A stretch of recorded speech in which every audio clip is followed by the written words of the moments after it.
Lideramos el camino de la opinión pública y buscamos que la cultura del debate alcance consensos y soluciones a los problemas de nuestro país.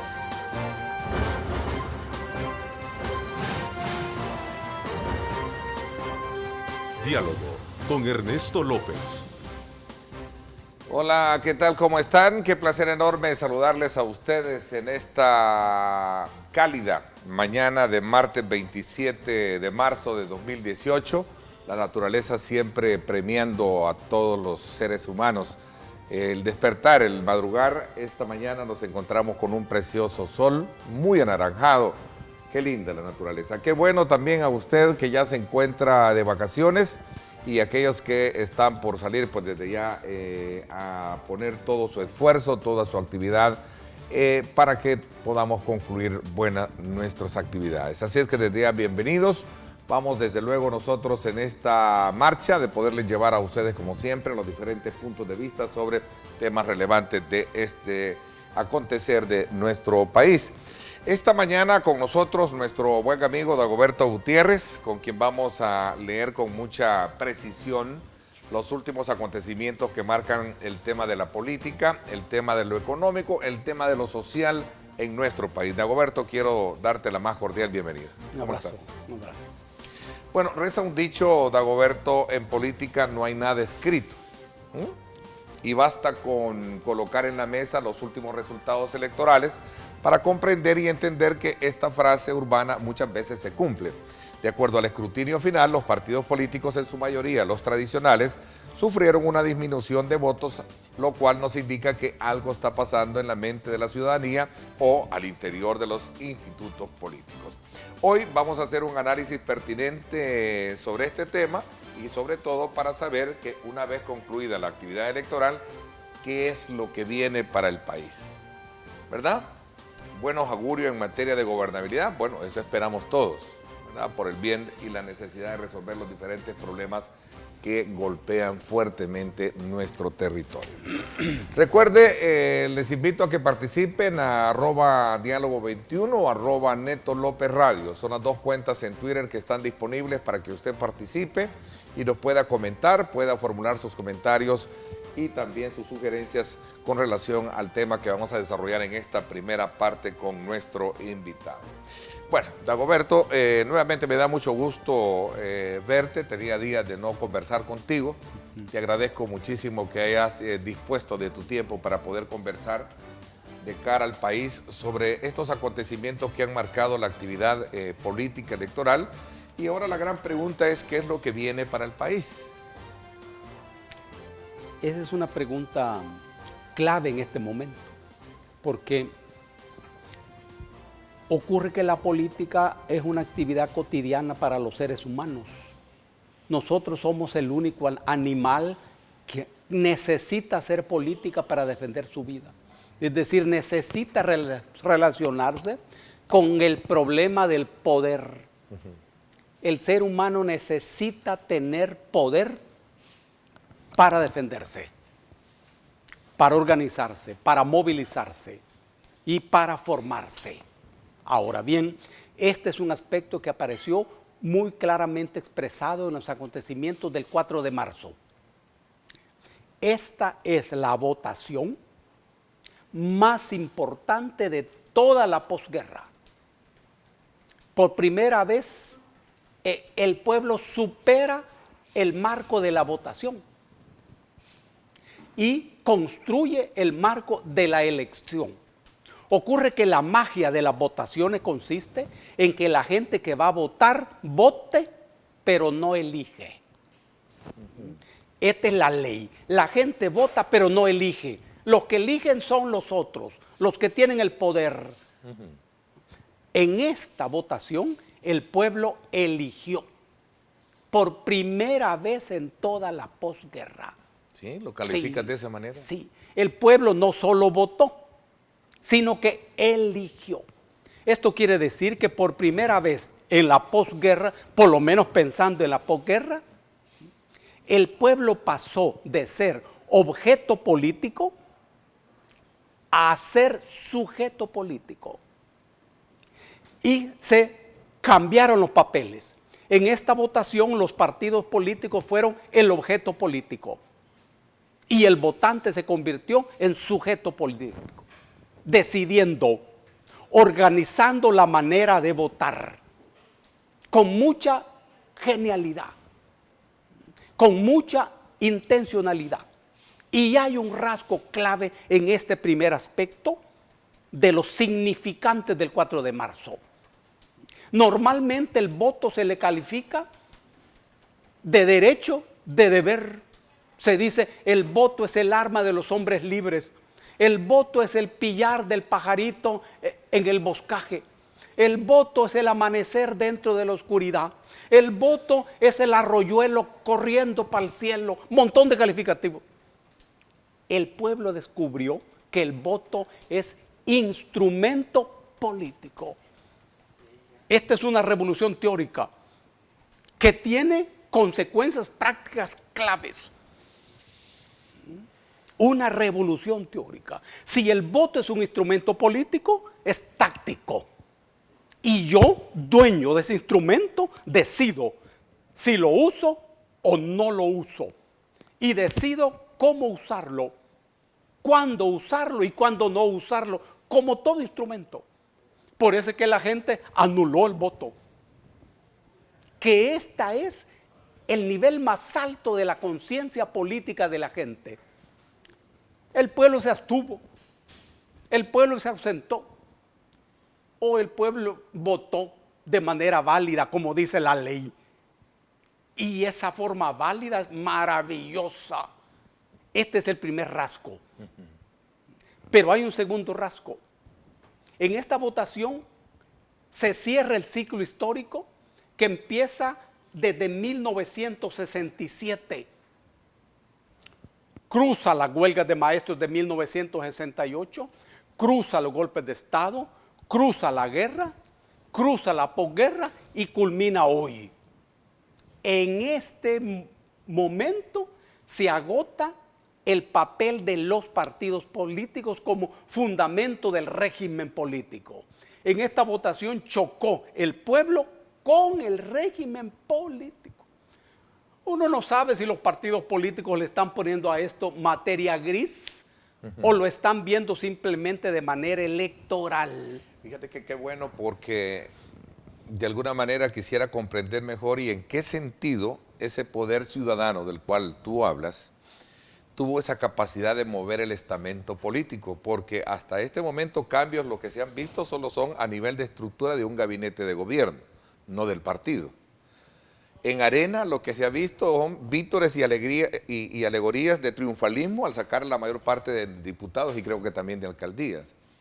Claro, esa es una manera electoral de ver el fenómeno. Y ellos tienen razón, además, esa es su especialidad. Ellos son doctores en votaciones y en elecciones. El problema es que esto que estamos examinando tiene un preponderante peso político. Y no tiene que ver con los cargos en las asambleas ni en las alcaldías. No. Tiene que ver con el poder. Y aquí no estamos hablando de ciudadanos. No, ese es un invento del Estado. Estamos hablando del pueblo. Es decir, del sujeto político. Por primera vez, y este es otro aspecto, se rompe la influencia ideológica del régimen político expresado en los partidos políticos, en el mercado, en las grandes empresas, llamando al pueblo a votar a toda costa. Ocurre que el pueblo no necesita votar. Es el Estado el que necesita que el pueblo vote. Ve la cosa. Esta verdad, siendo verdad, no es sin embargo evidente. No. Es ideología. Es ideología. Y el Estado necesita que el pueblo vote para dos grandes cosas. Primero, para legitimar y legalizar la política del Estado, sea cual sea la política del Estado. sea lo antipopular que sea, el voto de la gente legitima y legaliza eso. Pero en segundo lugar, el Estado necesita que la gente vote para remozar el aparato de Estado. Este remozamiento opera cada 3 años. La clave es la Asamblea Legislativa. De ahí emana, así como dice la Constitución, emana una serie de aparatos. El momento en que el pueblo no vote, toda esa aparatura se paraliza.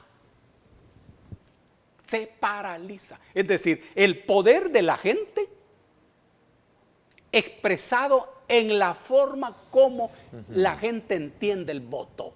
Hoy en esta votación se expresó eso. Mira, esta extracámara, tú me decías, Dagoberto, los partidos políticos en su mayoría perdieron y no se han dado cuenta algunos de ellos. Claro, uno sabe que en el mundo de los partidos políticos hay gente muy lista, muy hábil para esa cosa de las votaciones Poneme el ejemplo y de las campañas. Sí. Pero en esta coyuntura se requiere inteligencia, mucha inteligencia, para descubrir debajo de los votos los elementos políticos y de poder que es lo que se ha expresado. Eso es lo que se ha expresado. Claro, el primer derrotado es el FMLN. Sí, pero es el orden político. Entonces hay un escenario como vacío. En el seno de las clases dominantes hay también un vacío. Mira qué drama. Hay un vacío. En el sentido de que no hay una fracción dominante que imponga a los otros. Eso desapareció cuando los cafetaleros dejaron de ser el bloque dominante. Hace como 40 años quizás. Y se formaron nuevos bloques de acumulación capitalista, insospechados. Por ejemplo, la pandilla es un bloque de acumulación capitalista. Claro. La antigua guerrilla, otro bloque de acumulación capitalista. Un bloque de oligarcas tradicionales, otro bloque. Un bloque de burguesía financiera con cabeza oligárquica, es otro bloque. Pero ninguno de estos bloques es dominante. Mira la característica. Ninguno es dominante. Y luego el régimen político, golpeado el 4 de marzo. ¿Tú esperabas ver caídos al partido FMLN con este resultado? Totalmente predecible. La cúpula de este partido lo sabía perfectamente. La gente no lo sabía, es otra cosa. En las filas del FMLN hay gente decente, gente de izquierda, e incluso hasta revolucionarios. Ellos no lo sabían. ¿Qué crees que está pasando en este momento en el FMLN cuando a raíz de ese resultado fueron 2 o 3 voces las que saltaron bajo esa, digamos, autocrítica, pero fueron hasta cierto punto apartados? El director de Migración, uno de ellos, el doctor Fidel Fuentes, alcalde de San Marcos, sigue bajo la mirada acusadora, ahora bajo algunos cuestionamientos y acusaciones de misoginia, creo que otros se les está señalando. Esas voces siempre habían existido. Es la voz de gente inteligente, como Héctor, como Fidel y otros. Es que no es extraordinariamente difícil darse cuenta de lo que allí estaba ocurriendo, de la distancia entre esa cúpula y ese partido y el pueblo. El choque entre esa gestión pública y el pueblo. Era evidente que el designio y el sueño de esa cúpula del partido FMLN era parecerse a Arena a toda costa. y hacer las cosas así como las ha hecho y las está haciendo Arena. Era evidente que su modelo ha sido y es Arena. Claro, cualquier gente medianamente inteligente y medianamente valiente hacía la crítica. Hoy, en el marco de este derrumbe, esas voces se dejan escuchar por primera vez. Y hay que ver la reacción de la cúpula. Uno piensa que los acontecimientos del 4 de marzo para el FMLN son jaque mate. Y es porque allí no hay partido. Eso ha desaparecido. Y hay una cúpula. Insisto, tu experiencia de conocer al FMLN de los años 80 y examinarlo desde otra óptica, porque sé que tú no estás ahí, te llevaba a pensar que esa cúpula caería a raíz de estos resultados electorales. Por supuesto. Pero no ha pasado. No es porque yo deseo, perdón, sino que dentro del análisis cabe la pregunta, bueno, ¿por qué? Lo que era evidente era que el pueblo iba a arrancarle la cabeza a esa opción neoliberal. Pero no era evidente totalmente la conducta de la cúpula. Porque ocurre que la figura de cúpula sustituye a la figura de dirigencia política. Allí no hay una dirigencia política, porque a ciencia cierta no hay un partido político. Hay una empresa partidaria que tiene dueño. Cuando uno habla de cúpula, está hablando de los dueños del negocio de la política. Esos dueños no son dirigentes políticos, porque el dirigente político está vinculado a su organización política. Escucha, dialoga, discute. Asegura que ese movimiento, ese partido, tenga una vida interna. La política es un nivel muy alto de la inteligencia del ser humano. Hacer política es el nivel más alto. Ahora, nada de esto ocurre allí. Por eso es que la cúpula, contra viento y marea, se mantiene. Y la cúpula intenta volarle la cabeza a toda voz crítica. Así hicieron con Héctor. No es remoto que hagan eso con Fidel. ¿Será la misma historia con Es que es la misma historia porque es la misma cúpula. Ahora bien, ¿y cuál es la principal preocupación de esta cúpula en este momento? Defender el neoliberalismo a toda costa. Los mismos cambios presentados por el presidente tienen esa esencia. Es la defensa a toda costa del neoliberalismo. Esto tiene dos objetivos. Uno, el pacto con Arena. En este momento esta cúpula necesita acuerdos con la cúpula de Arena. Y la base de esos acuerdos es la defensa del neoliberalismo, que es la esencia del pensamiento de Arena y la esencia del pensamiento de la cúpula del FMLN, es el neoliberalismo. Pero no parece ser esa la posición de la militancia de ese partido. No parece ser eso. Y estalla la guerra. Pero es que las cúpulas no se mueven. A ver, pero en términos numéricos o de votos se dice que lo que hubo fue un voto duro de castigo. Es decir, su mismo voto, su misma gente castiga a su mismo partido. No hay voto duro. Y la gente inteligente de los partidos políticos inteligentes saben que toda esa es una temática volátil. Muy volátil. Eso no existe. Depende de las condiciones políticas concretas. La clave es cuál es el momento político concreto. Es lo mismo que decir, el partido FMLN recibió un voto de castigo. No, allí no hay ningún voto de castigo.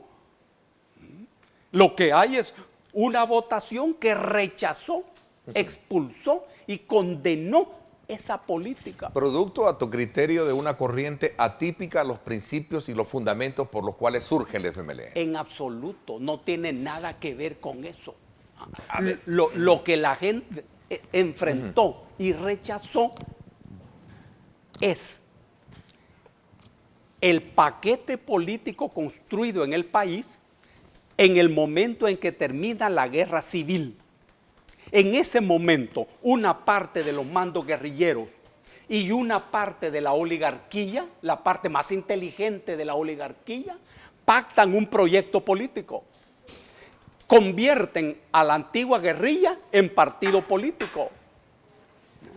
Y le ponen el nombre de FMLN. El FMLN había muerto ya. El FMLN murió durante las negociaciones. Y durante las negociaciones termina la guerra civil. Nosotros no se lo dijimos a nadie. Ni se lo dijimos cuando murió el FMLN. Pero esta oligarquía organiza un partido y nos dice, pónganle nombre. En ese diseño, Arena y el naciente partido FMLN funcionaran como la viga maestra de ese proyecto.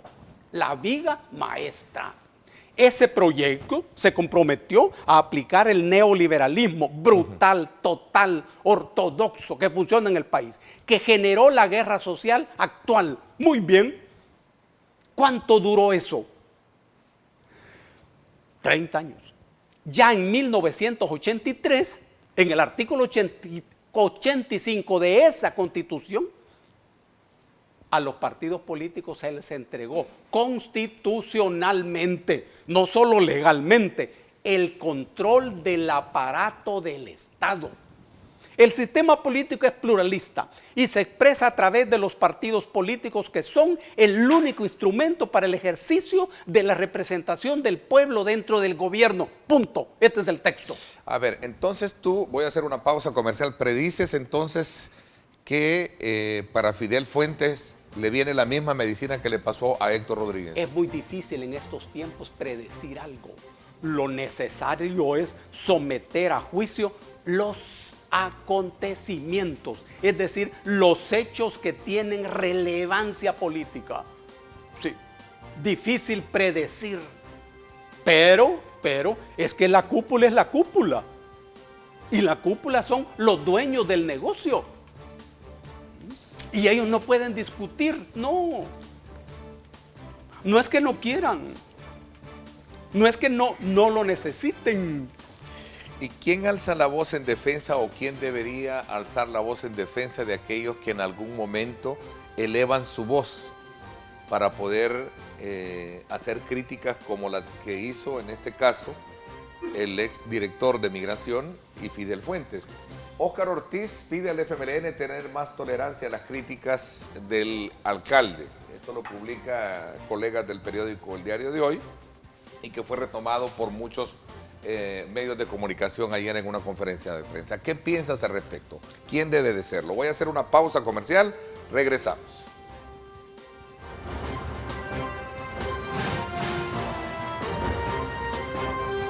Diálogo con Ernesto López. Estás viendo Diálogo con Ernesto López.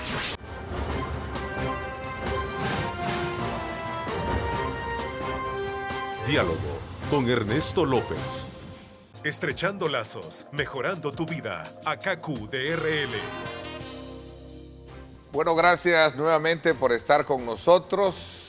Gracias mil, gracias por estar a través de Megavisión Go, nuestra aplicación completamente gratis, para que usted pueda bajarla acá en nuestro país en su teléfono móvil y pueda tener nuestra señal y también todo un cartapacio y un portafolio de medios aliados, estaciones aliadas que pueden también darles a ustedes la oportunidad de conocer aconteceres importantes del país.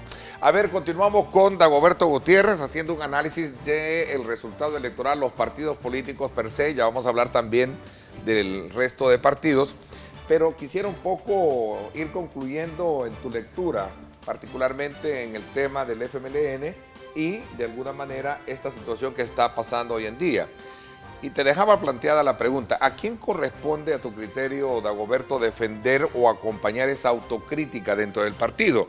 ¿Cómo ves el liderazgo de Óscar Ortiz en este contexto? Hay tres cosas aquí. Uno, estamos haciendo un esfuerzo para que la gente y el pueblo descubra que en esta coyuntura aparentemente, rigurosamente electoral, se está expresando un momento político que tiene que ver con el poder.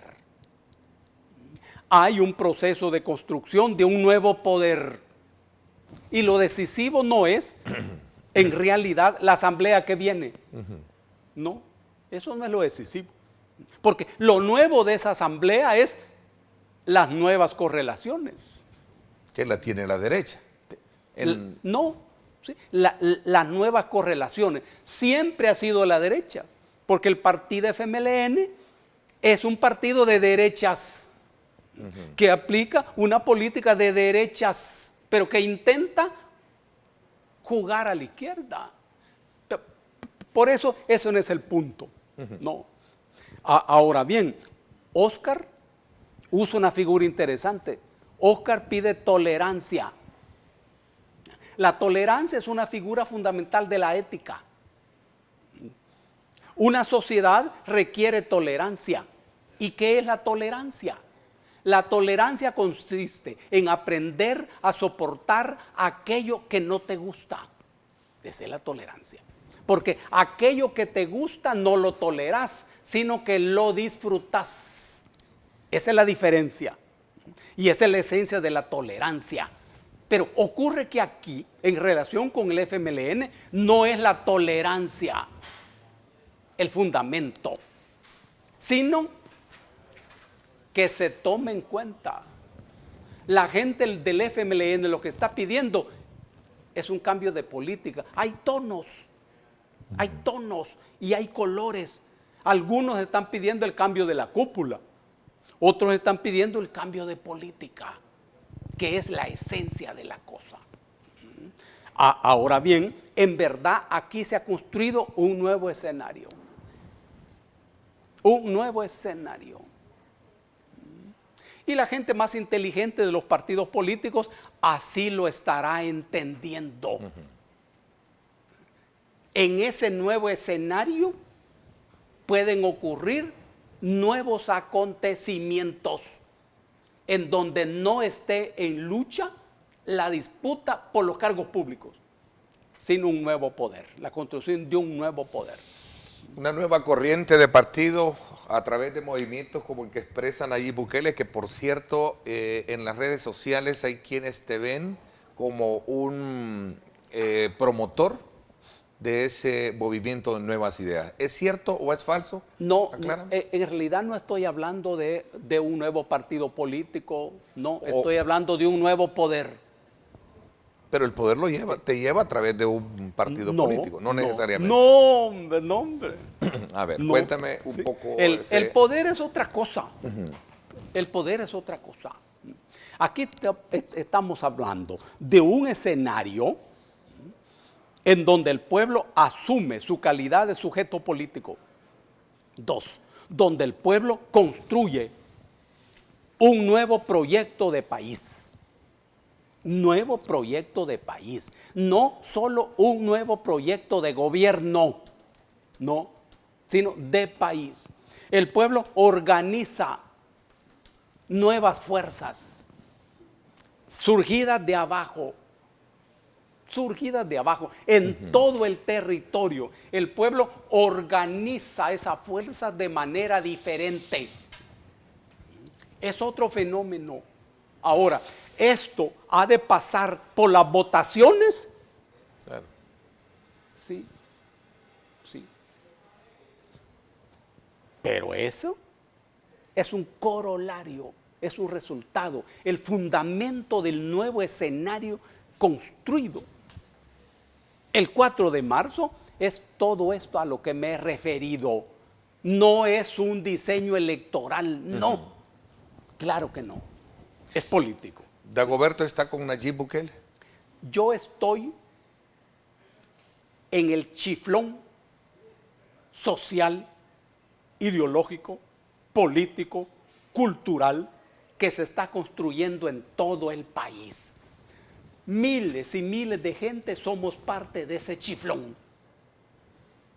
que es una fuerza que en su momento oportuno, previsiblemente, constituirá una fuerza que va con seguridad a jugar en ese juego, con esas reglas del juego, pero con otro juego. Juego.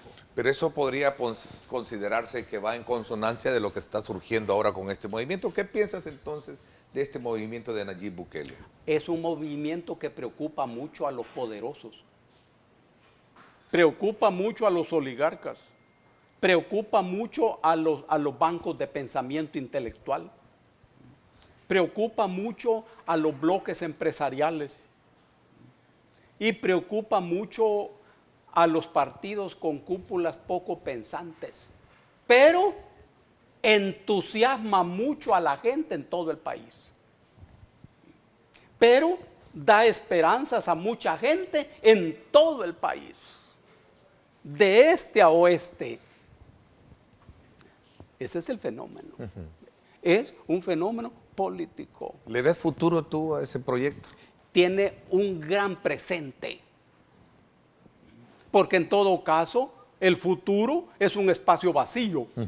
Lo que está lleno de vida es el presente. Es el pasado. La vida está en el pasado. En el presente está el conflicto. Y en el futuro está la utopía. La clave es lo que hay en el presente, en el conflicto.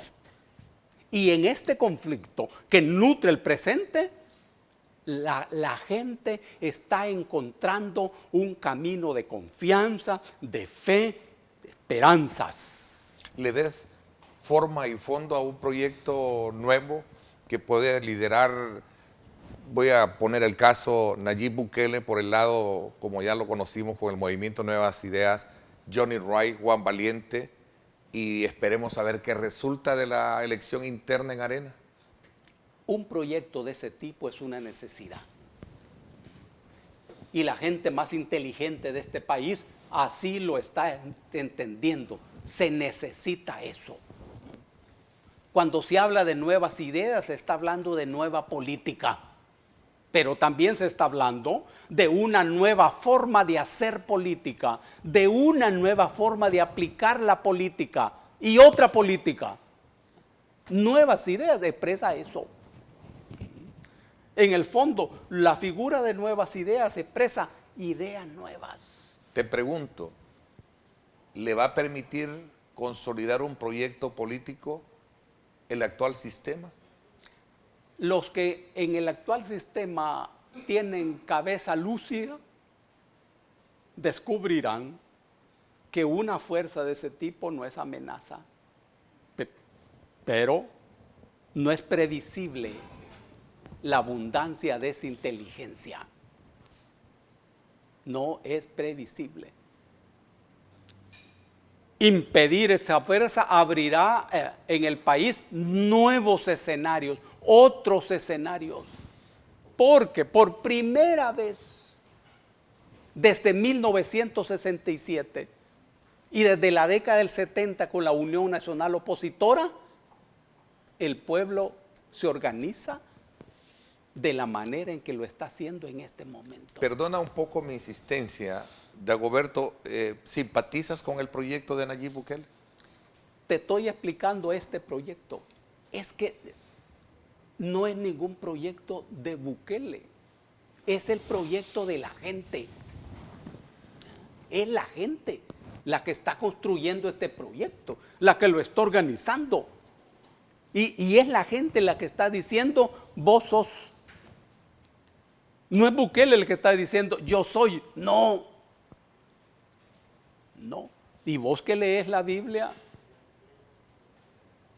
sabrás encontrar el parentesco intelectual, no histórico. Es la gente Esto que yo estoy explicando, esto lo está construyendo la gente. Esa es la maravilla del momento. Claro, y cuando eso ocurre, la gente poco inteligente de los grupos empresariales o de los bloques de partido entenderán eso como una amenaza. Porque están acostumbrados a entender a la gente como objeto y no como sujeto. Un proyecto que surja de la gente es un proyecto sano, fuerte, positivo. Y el único que puede salvar al país del hecatombe en que hoy se encuentra. ¿Qué puedes leer de lo que está pasando y puede pasar una vez concluido el proceso de elección interna en Arena? Vámonos al otro extremo. Arena está moviéndose en un terreno pantanoso de ciénagas y conflictos. ¿Quién va a ganar? ¿El Carlitos o el Javier? ¿Quién le conviene más a Arena? El problema es que esta no es una pregunta viable. La pregunta viable es ¿quién le conviene más a la cúpula de Arena? Javier es un industrial, con toda la filosofía propia de un industrial. El Carlitos es comerciante, digamos. El Carlitos es comerciante. ¿Cuál es la filosofía que puede nutrir más a un partido como Arena? Eso no está decidido. Gane quien gane, para Arena viene un momento de mucha perturbación, de mucha debilidad. Claro. Lo que ocurrió el 4 de marzo, entiendo yo que Arena no lo ha procesado todavía de manera inteligente, a juzgar por lo que uno los oye decir en la televisión. Es un pastel envenenado. Pero ahí hay gente inteligente también y sabrán aprender a leer. Cuando uno aprende a leer, no solo aprende a descifrar el código del alfabeto, sino aprende a leer la vida, que esa es la clave de la lectura. Esa es Arena. Un proceso o un ensayo de elección democrática interna en un partido puede ser para bien o puede ser para mal. Es que bajo esa óptica como tú me lo estás planteando, que Arena de alguna manera se encuentra en un momento espantanado, de empantanamiento. Y ciénaga. Y ciénaga. Sí. Es que con respecto a la democracia, la pregunta es, ¿democracia para quién? Porque nunca la democracia es para todos, no. Y nunca la dictadura es para todos, no. Cuando la democracia es para la mayoría, esa misma democracia es dictadura para la minoría. Cuando la democracia es para una minoría, esa democracia es dictadura para la mayoría.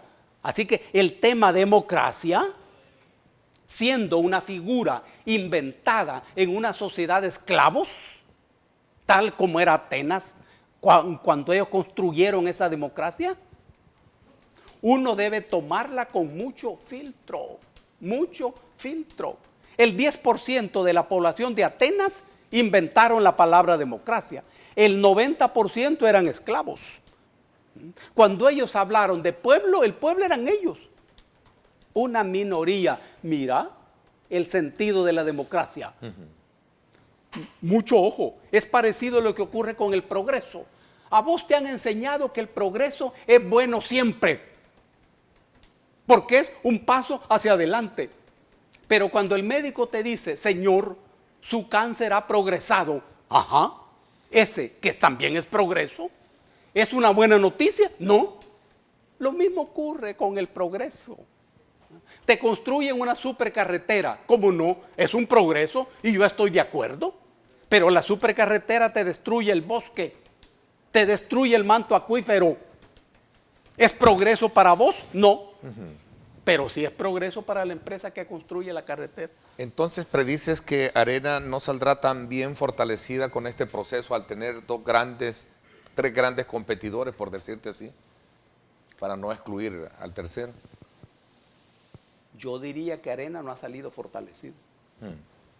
Y no se ha dado cuenta, me dijiste. Temo que no se hayan dado cuenta, por encima de la gente pensante que ha de tener a Arena. No fue Arena quien ganó la elección, no, fue el PCL, que es un extraordinario sujeto del régimen político. Sí, fue el PCL. Ve, pero ¿entiende eso Arena? Y se requiere una exuberante materia gris para entender eso. Quizás no, pero se necesita sensibilidad ante los hechos. Hoy Arena necesita del FMLN y el FMLN necesita de Arena. La cúpula. Pero los militantes del FMLN que están en el aparato de gobierno tienen otras necesidades frente a Arena. Arena es amenaza para ellos. Ve la cosa. A ver, vayámonos al otro extremo nuevamente, vámonos ahora al FMLN. ¿Qué puedes tú ver con el tema de las elecciones internas en el FMLN? Óscar Ortiz se retira y se queda hasta ahora solo Gerson Martínez. Es que el FMLN no es el extremo de Arena. El FMLN no es el extremo de Arena. ¿Son parecidos entonces? Estamos hablando de derechas. ¿Sigues? Es que esto es parte de la esencia de la inteligencia política. Yo soy lo que hago. Yo no soy lo que digo que soy, sino soy lo que hago. ¿Cuál es la esencia del gobierno del FMLN? El neoliberalismo. ¿Y cuál es la esencia de Arena? El neoliberalismo. Claro. Esto es importante para toda la sociedad, para toda la gente. Vos calificá al otro a partir de lo que hace, no de lo que dice que es. Son muy previsiblemente más neoliberales que Arena. Entonces no es el otro extremo. Para nada. Ese juego de que uno es la izquierda y el otro la derecha es el juego. Justamente el juego. ¿Tú ves más líderes dentro del FMLN para competir en una candidatura presidencial? Es que se trata de empresas en donde no hay líderes. Líder es el que expresa la psicología de una parte de la sociedad. Es el líder. La psicología. El líder es el propietario de lo que se llama inteligencia emocional. El líder no necesita ni saber leer y escribir. Y uno sabe de eso porque al estar en contacto con la gente de las comunidades, allí descubre uno los líderes. Alguien no sabe leer y escribir.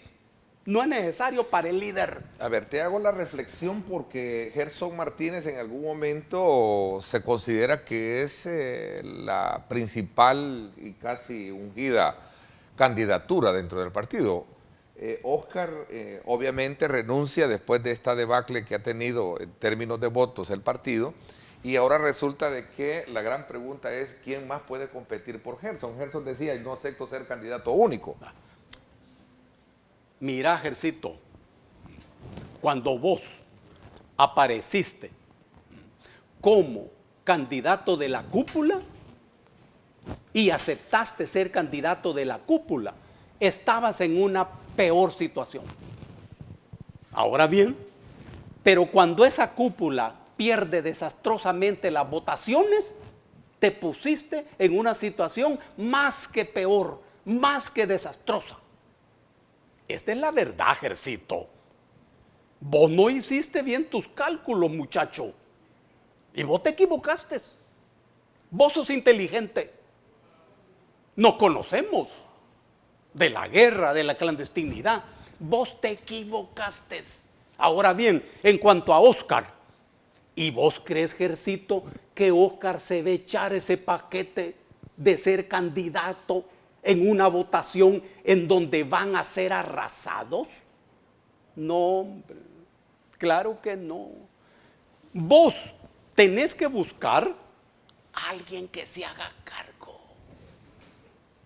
¿Sabés quién es el que tiene que asumir eso, Gercito? Medardo. Te le estoy diciendo aquí porque esta es una plática muy privada. El único peligro es que Ernesto ande contando, ¿sí? Pero aparte de eso, no. Que sea Medardo. Óscar ya no. En este momento Óscar es el presidente de la República. Eso lo sabemos todos.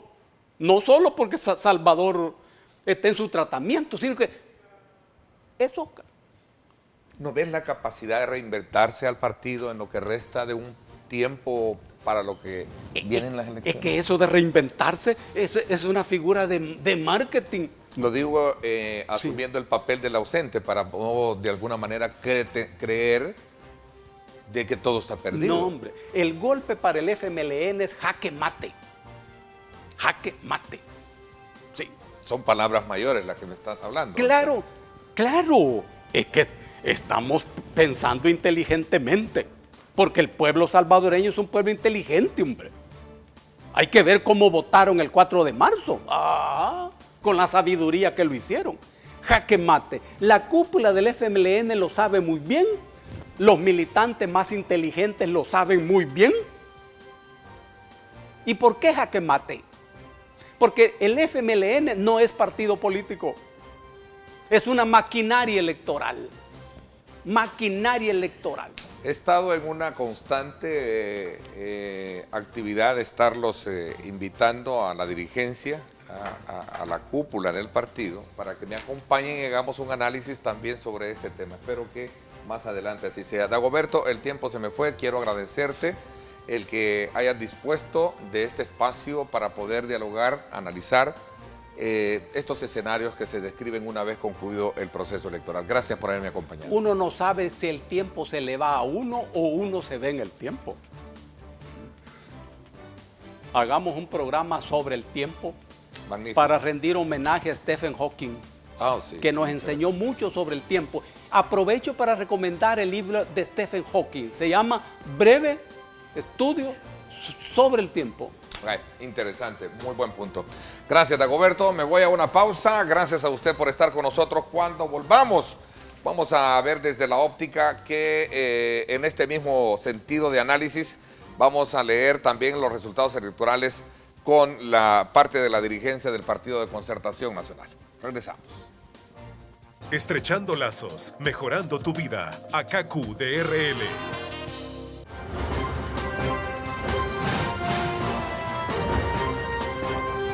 Diálogo con Ernesto López. Estás viendo Diálogo con Ernesto López.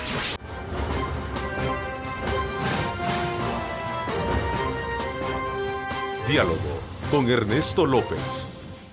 En Semana Santa, refréscate en los 14 parques recreativos del ISTU y acompáñanos en los bailongos de verano. Vive tus vacaciones en los parques acuáticos y naturales. Te esperamos. ISTU presenta.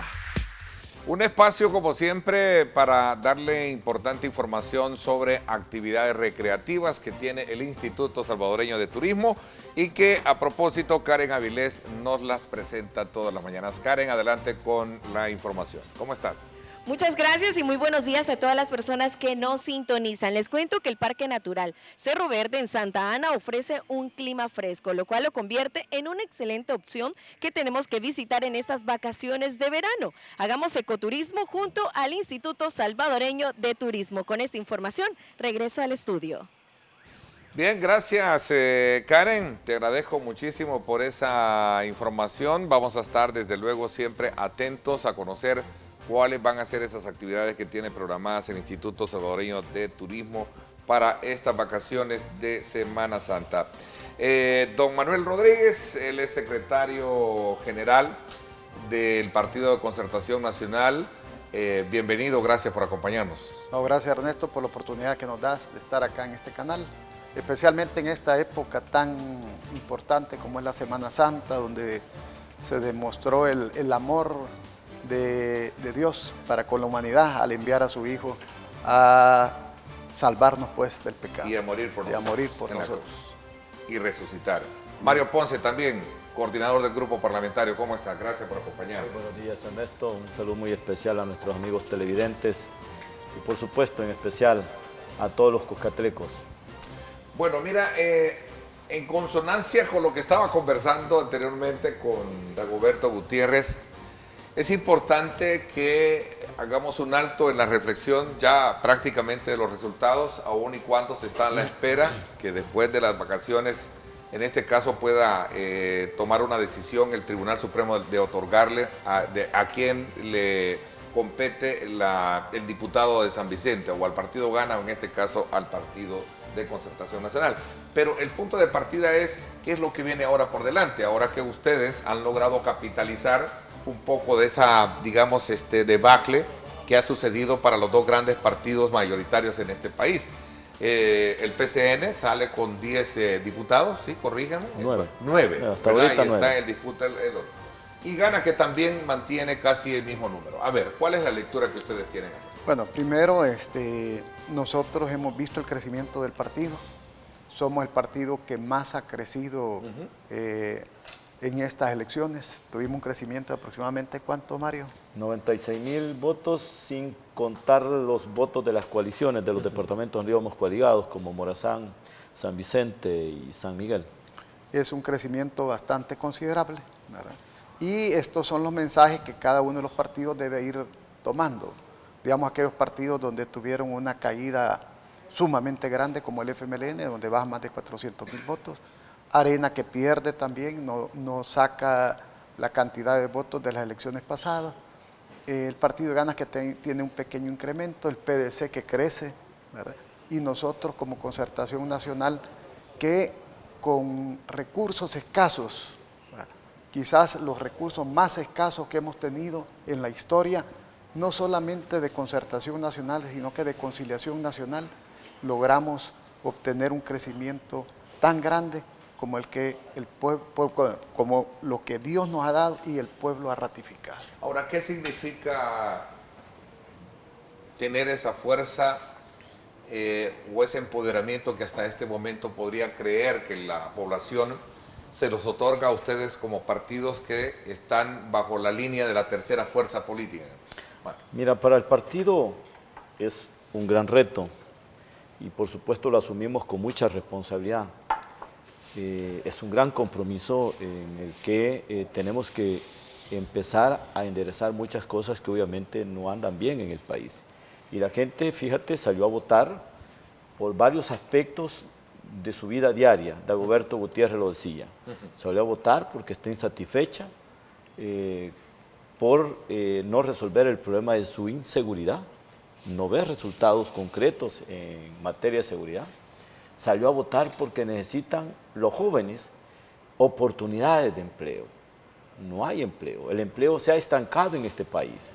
Salió a votar porque necesita que el país reoriente sus políticas públicas en función colectiva a donde existan resultados concretos en materia de salud, en materia educativa.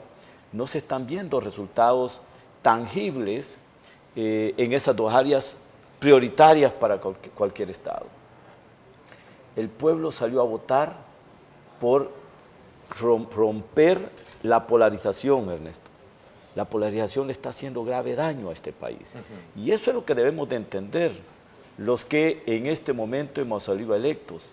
No venir con vientos de grandeza a expresar que hemos ganado, que hemos aumentado en votos, que hemos logrado superar, digamos, las metas o los propósitos que obviamente nos pusimos, sino que este resultado debe hacernos reflexionar a todos.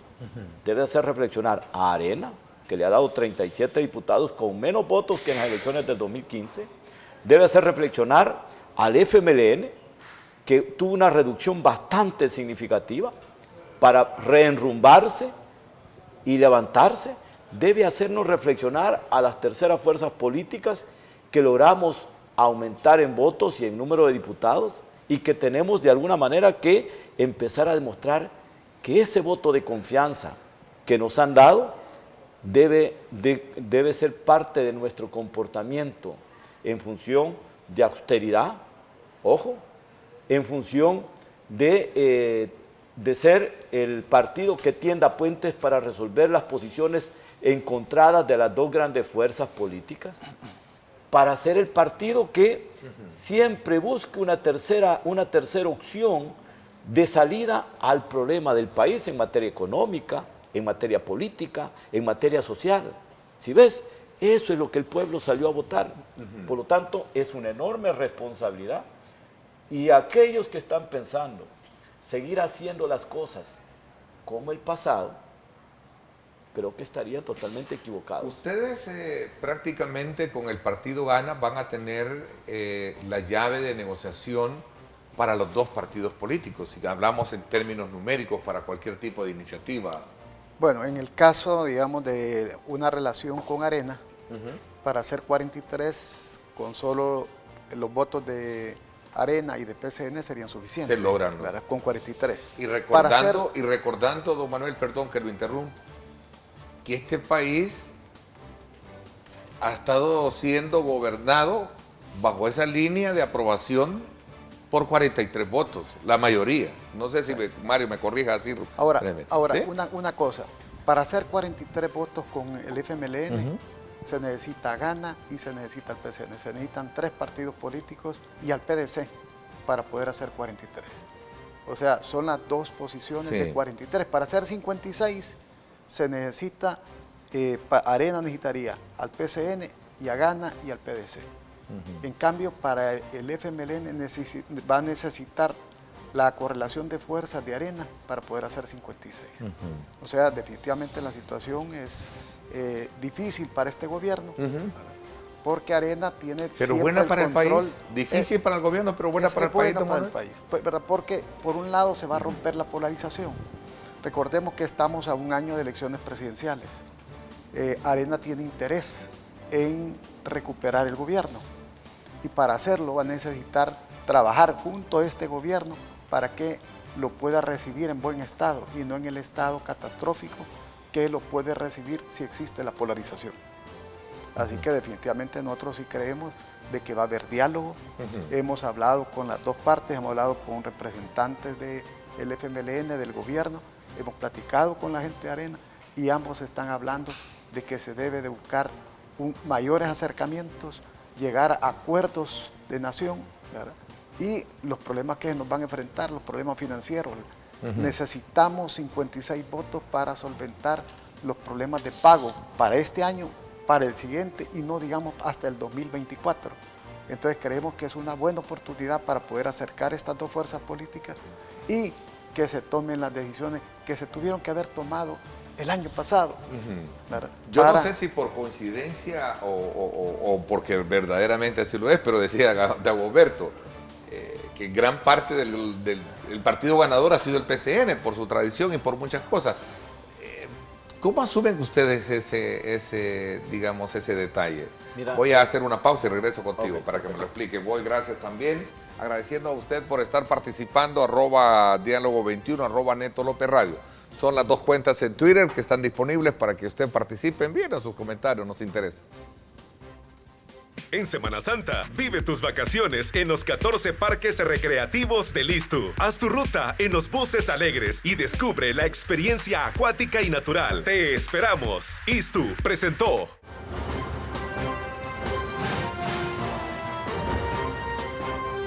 Diálogo con Ernesto López. Estás viendo Diálogo con Ernesto López.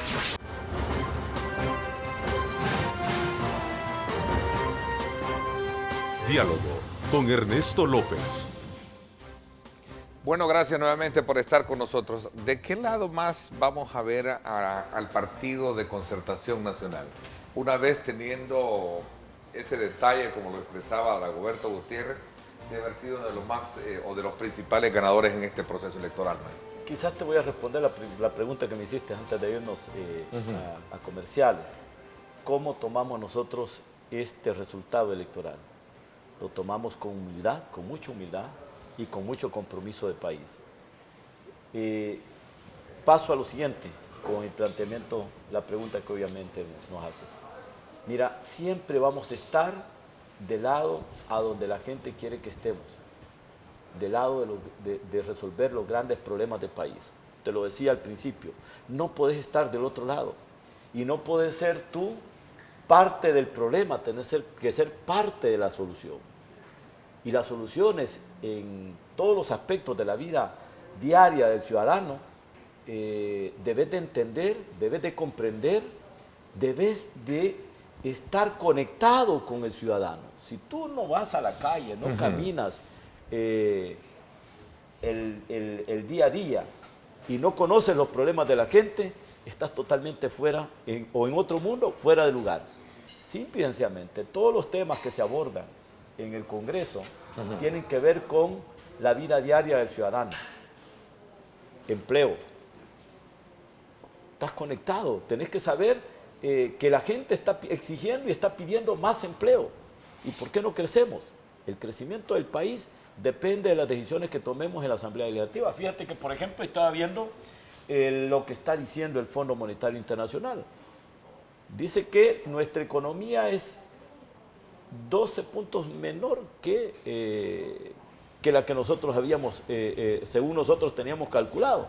Eso significa que nuestra economía es más pequeña de lo que nosotros creíamos tener. Entonces estábamos midiendo de forma equivocada a los sectores productivos del país. Estamos configurando o manejando un PIB nominal de 26.000 millones de dólares. Totalmente fuera de lugar.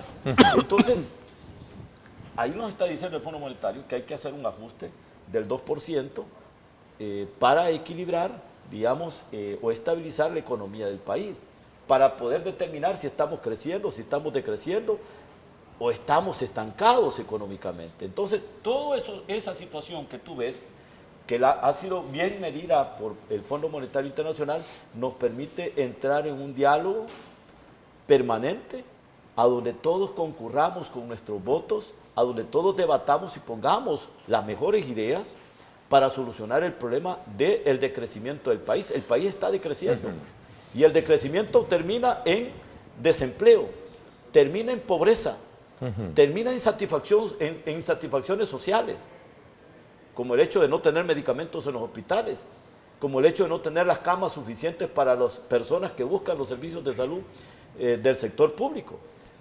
Termina en no reparar las escuelas de todo el país que están deterioradas.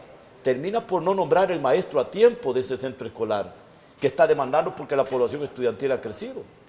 Termina por darle una seguridad tangible, concreta y real al ciudadano, de que va a salir de su casa y que va a regresar vivo a su casa. Entonces, desde la parte legislativa, ¿qué es la competencia que tienen ustedes, Darío? Bueno, o sea, acompañar a quién y para quién. Mira, nosotros no estamos casados con acompañar a quién. Vamos a estar acompañando a quien tenga la razón y a quien escuche nuestros planteamientos. Por supuesto, si hay todavía oídos sordos a los planteamientos nuestros, simple y sencillamente la población los va a conocer de primera mano a través de este medio de comunicación como del resto. Nosotros siempre hemos sido un partido serio y por eso te vuelvo a repetir, estos resultados los tomamos con mucha humildad, pero con mucho compromiso, Ernesto. Bueno, a ver, quiero un poco tocar este tema por cuestiones de tiempo, que tienen que ver precisamente con el caso de San Vicente. Ustedes dan por ganador ya a su diputado por San Vicente y se lo adjudican. Bueno. A ver, pero todavía está veremos la decisión del del Tribunal Supremo Electoral respecto a quién le corresponde. Si es don Roberto Angulo de la coalición PCN Arena o Juan Pablo Herrera de Gana, quienes se disputan precisamente el tercer escaño del departamento de San Vicente. Ay, mira, Ernesto, no solamente es el PCN el que da como ganador a don Roberto Angulo, sino que es toda la población que tuvo acceso a conocer la problemática que se dio en Guadalupe, ¿verdad? Aquí se habla de fraude, ¿verdad? Ahora, ¿quién estaba fraguando ese fraude? ¿Quién lo estaba preparando? ¿Cómo es posible que de una urna donde todas las actas que tenemos los partidos políticos, todas, que lo tiene el Tribunal Supremo Electoral, que lo tiene la Fiscalía General de la República, ¿verdad?, y que daba como ganador al PCN, esa urna específica es la que le desaparecen los votos? Ahora, ¿cómo es la mano del Señor que cuida esos votos 2 días y que estuvieron en un basurero? ¿Sí? ¿Verdad? Llega la policía, los rescata, los pasa a la policía científica y utilizaron las técnicas modernas para verificar si eran originales. Eran originales. ¿Verdad? Pero ¿quién sacó y cómo sacaron esas papeletas? Esa es la pregunta. Fíjate que, digamos, en el acta aparece cómo nos dice, mire qué bonita la letra de la secretaria que actúa aquí en esta urna. Resulta que la secretaria que actúa aquí es la secretaria de la alcaldía de Guadalupe, que la alcaldía de Guadalupe está manejada ahorita por el FMLN. Y las secretarias de una alcaldía son gente de confianza de los alcaldes, ¿verdad? Ese es uno. 2, si tú puedes ver, están las firmas de todos. Y en el caso de los vigilantes, están los vigilantes del FMLN y de Gana, que también firman. No existe un vigilante de Arena y otro del PCN. No, existe un tan solo vigilante de Arena PCN, de la coalición. Y eso definitivamente daban las señales de que el acta había sido elaborada correctamente. Cuando se encuentran estas papeletas, las recibe la policía, lo pasa a un proceso de verificación y de legitimidad, se lo envía a la Fiscalía. El Tribunal Supremo, aún más, cuando lo recibe, le hace la verificación a cada una de las papeletas en una actividad pública ante las cámaras de televisión, en programas en vivo, y van mostrando papeleta por papeleta, van mostrando que esa papeleta correspondía a la urna, que estaba debidamente firmada, que estaban los sellos puestos, a excepción de una papeleta que después la reconocieron y le dijeron que era válida, ¿verdad? Y después comienzan a hacer el conteo ante las cámaras y la gente comienza a ver el resultado de esa elección, de esa urna.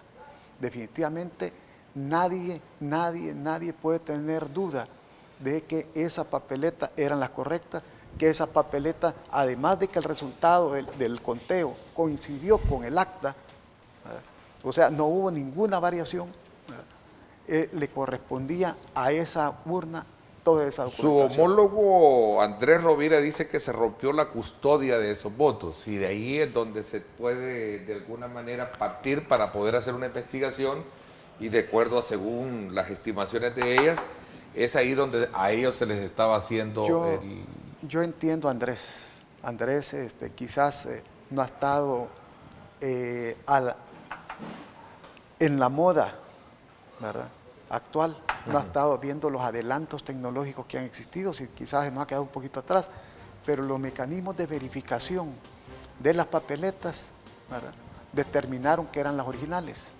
Esto sucede como cuando aparece un cadáver, ¿verdad?, y este cadáver allá por los años 70, 80, aparece descuartizado y no se puede reconocer.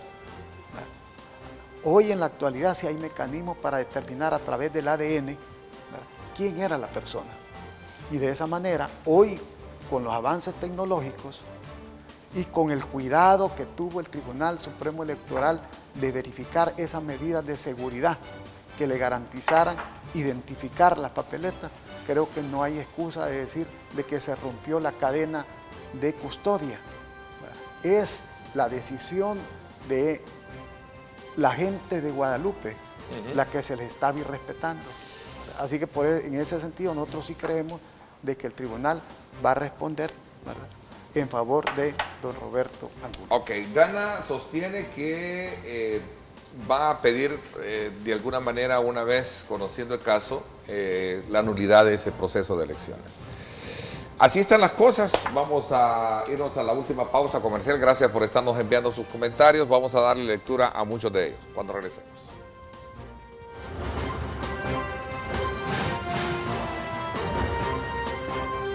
Diálogo con Ernesto López. El futuro es imaginar, es pensar en grande. Prepárate hoy. Estudia en la UFG y amplía tus oportunidades. UFG, tecnología, innovación y calidad. Bueno, gracias nuevamente por estar con nosotros. Mario, ese es un tema que obviamente los va a llevar todavía a estar en este estira y encoge. Hay una amenaza del partido Gana por considerar de que esto se les quiere quitar a ellos la diputación, el diputado correspondiente a San Vicente, el tercero, pero en este caso la pregunta es, ¿están preparados ustedes para afrontar una demanda como en algún momento y una solicitud que ellos están haciendo para poder anular las votaciones en este municipio de Guadalupe, en San Vicente? En primer lugar, nosotros creemos en el Estado de Derecho. Y el Estado de Derecho te da derechos, por supuesto, y te da obligaciones. Obviamente que en este caso en particular es un derecho legítimo del partido Gana de presentar un recurso de nulidad del escrutinio final en el caso de San Vicente. Es un derecho que no se lo podemos quitar, es un derecho ciudadano. Igual, si no le gusta el resultado o la respuesta del Tribunal Supremo Electoral como ente colegiado, ellos tienen el derecho de irse a una instancia mayor, que en este caso es la Sala de lo Constitucional. Ahora, cuando ellos hacen un señalamiento de fraude, uno se pregunta, bueno, aquel dicho popular, los patos apuntándole con la escopeta al cazador, o no sé si así es la... Ahora los patos le apuntan ahora los patos son a los la que escopeta. le apuntan con la escopeta al cazador. ¿Quiénes estaban provocando el fraude? Había que preguntar, y ellos tienen muchas respuestas que darle al pueblo vicentino y al pueblo salvadoreño. Esto depende de la investigación de la Fiscalía. Le tienen que dar muchas explicaciones. ¿Por qué crees que nosotros pedimos el conteo voto por voto en San Vicente?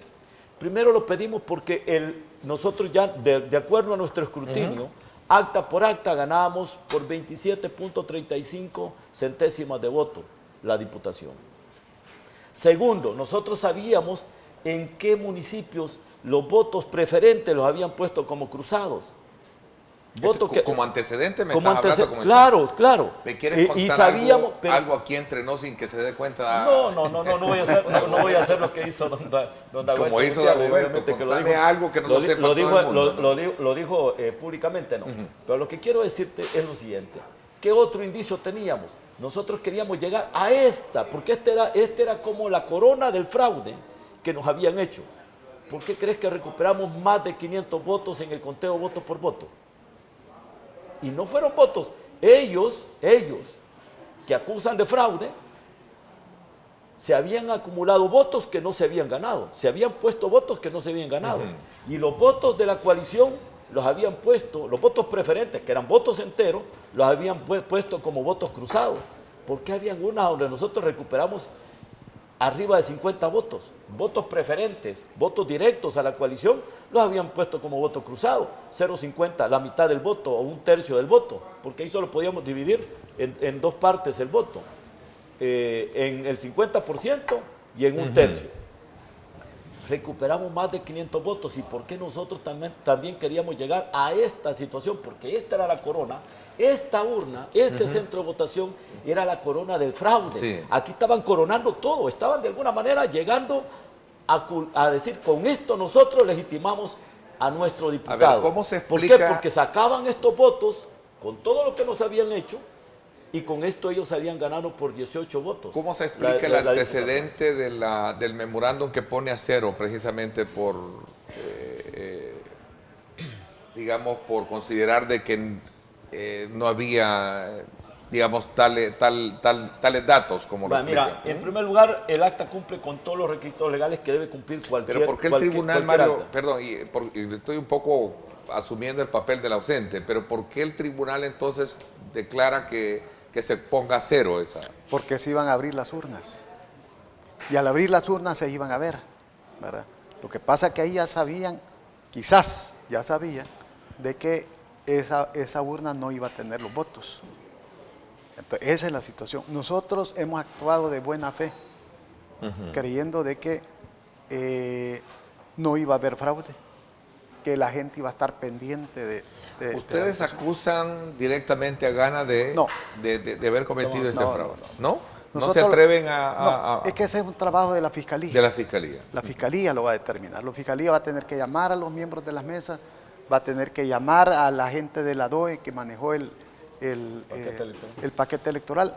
Y ahí está bien reducido, porque fue en el mismo centro de votación donde se le sacaron las papeletas a la urna.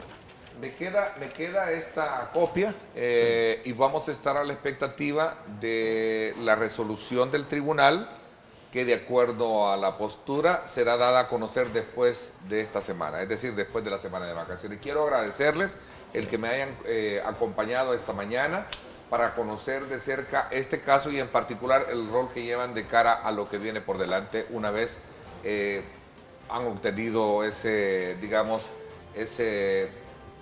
voto de confianza de la población en estas elecciones. Gracias, Mario, por haberme acompañado. Muchas gracias, Ernesto. Muy agradecidos con Megavisión, especialmente con Canal 21, a todo su equipo técnico, a ti como uno de los generadores de opinión y, por supuesto, un saludo muy especial a los cogotepecanos, a los 15 municipios restantes de Cuscatlán por ese respaldo dado a este servidor.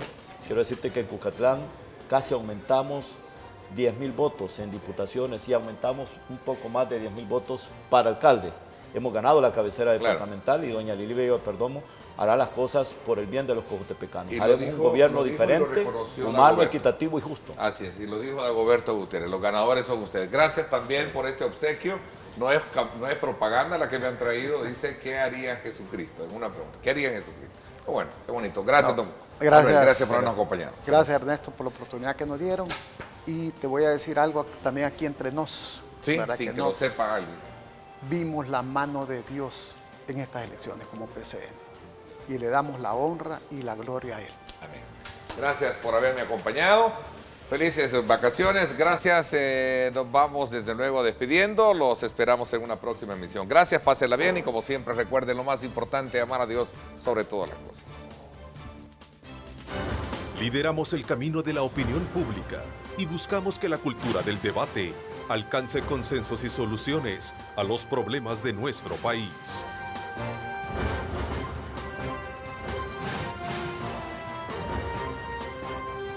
Diálogo con Ernesto López.